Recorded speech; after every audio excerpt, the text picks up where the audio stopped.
ये क्या तुम नामर्दों की राह हाथ पर हाथ रखकर बैठे हुए हो? पत्थर, लाठी, डंडे सब रख लिए? किस बात के लिए लाठी डंडे? क्यों, तुम्हें नहीं पता देश में क्या हो रहा है? सरकार कितनी ज्यादती कर रही है हम मुसलमानों के साथ। क्या चल रहा है मुझे भी तो बताओ। वाह, तुम्हें कुछ पता ही नहीं है। पहले ट्रिपल तलाक, फिर एनआरसी और अब ये वक्फ बोर्ड। अब अगर ये बिल वापस नहीं लिया गया ना, तो अब हम मुसलमानों के तो मजहबी स्थल छीन जाएंगे ना।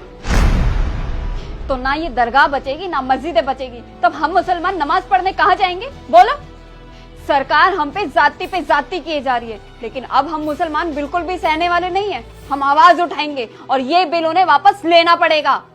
तो चलो प्रोटेस्ट करने के लिए। नहीं, मैं कहीं नहीं जा रहा हूँ और ना ही तुम जा रही हो। क्यों, तुम्हारा खून क्या पानी बन चुका है? हाँ, मेरा खून पानी हो गया है। और ये बिल ला के गवर्नमेंट ने क्या गलत किया है, क्यों प्रोटेस्ट करने जाएं?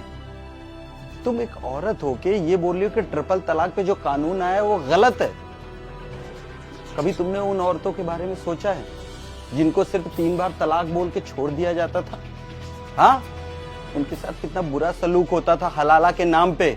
जब तुम्हारी खाला आके तुमसे रो रही थी तब तो तुम्हें बहुत बुरा लग रहा था कि हलाला बंद होना चाहिए, और अब इसी के खिलाफ तुम बातें कर रही हो। लाखों करोड़ों औरतें थी, एक बार किसी से निकाह हो जाता है ना तो वो इंसान उसके दिल में बसता है। वही इंसान उसको छोटी सी बात पे तलाक दे दे, वापस से निकाह करने जाए अपनी ही बेगम को किसी और के बिस्तर में। कभी तुमने सोचा है उस औरत पे क्या बीतती होगी? तुम नहीं समझ सकती। पता है क्यों? क्योंकि तुम्हारे ऊपर नहीं बीता है। गवर्नमेंट ने बहुत अच्छा कानून लाया है, करोड़ों औरतों को न्याय मिला, और तुम क्या बोल रही हो? एनआरसी? हाँ, जिस बस्ती में हम रहते हैं वहां पे लाखों मुसलमान हैं, किसी एक की नागरिकता छीनी क्या? नहीं ना। लेकिन जब ये बिल आने वाला था हजारों लोग रोड पे आके खड़े थे कि हमारी नागरिकता छिन जाएगी, मुसलमान इस देश से बाहर हो जाएगा। ऐसा कुछ हुआ क्या? दिल्ली के शाहीन बाग पे महीनों महीनों पर बैठे रहे। क्यों? हाँ, क्योंकि ऊपर जो बैठे हैं ना मुल्ला मौलवी राजनीति करने बैठे हैं, वो बहकाते हैं। जो लोग अनपढ़ लोग हैं ना उनके बहकावे में आके खड़े हो जाते हैं और जाके लाठी डंडे खाते हैं। लेकिन ये जितने भी बिल और कानून आ रहे हैं ना, ये मुसलमानों के हित के लिए आ रहे हैं। दुनिया में सबसे पैसे वाली कौम कौन सी थी? हम मुसलमानों की थी। लेकिन आज अनपढ़ों की कौम में आ गए, गरीबों की कौम में आ गए। क्यों?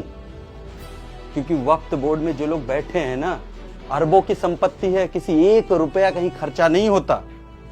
लाखों मुसलमान हैं हमारी बस्ती में, लेकिन किसी एक को वक्फ बोर्ड के नाम पे कभी कुछ मिला है? हाँ, नहीं ना। वक्फ बोर्ड से दिक्कत पता है किसको है? जो वहां पे बैठे हुए हैं उनको दिक्कत है, क्योंकि अब उनको मलाई खाने के लिए नहीं मिलेगी। और ये हम सब मुसलमानों को एक बार सोचना पड़ेगा कि हम अपनों बच्चों को भविष्य क्या देना चाहते हैं। ये मुल्ला मौलवी के कहने पे ईटा पत्थर उठाने वाले, हाँ? या हम उनके हाथ में, एक हाथ में कुरान देखें और एक हाथ में लैपटॉप देखें। गवर्नमेंट जो भी कर रही है अच्छा कर रही है, और हम मुसलमानों को एक बार सोचना पड़ेगा कि हमारी कौम इतनी जाहिल क्यों होती जा रही है, जो हर बात पे प्रोटेस्ट करना शुरू कर देती है बिना पढ़े लिखे। ये जितने लोग रोड पे खड़े होकर तख्तियां लेके खड़े हैं, जब भी कोई न्यूज वाला उनसे सवाल पूछता है ना, तो उनको ये तक नहीं पता होता कि क्या रूल है, क्या रेगुलेशन है। तो किस बात के लिए आप पत्थर उठा रहे हो? किस बात के लिए डंडे उठा रहे हो? चाहे ट्रिपल तलाक हो, चाहे एनआरसी हो, चाहे वक्फ बोर्ड, गवर्नमेंट ने जो भी लाया हमारी सुविधाओं के लिए आया। तो मैं आप सब मुसलमानों से हाथ जोड़ के इतना ही बोलूंगा कि गवर्नमेंट के खिलाफ मत आइए। जो अपने लोग भेड़िए के भेष में छिपे हैं ना, इनके खिलाफ आवाज उठाना शुरू करो, नहीं तो धीरे धीरे हमारी कौम और नीचे चली जाएगी। फिर हमारे कौम को कोई पूछने वाला नहीं होगा। बस इतना ही बोलूंगा। मुझे माफ कर दो, तुमने बात बिल्कुल सही बोली।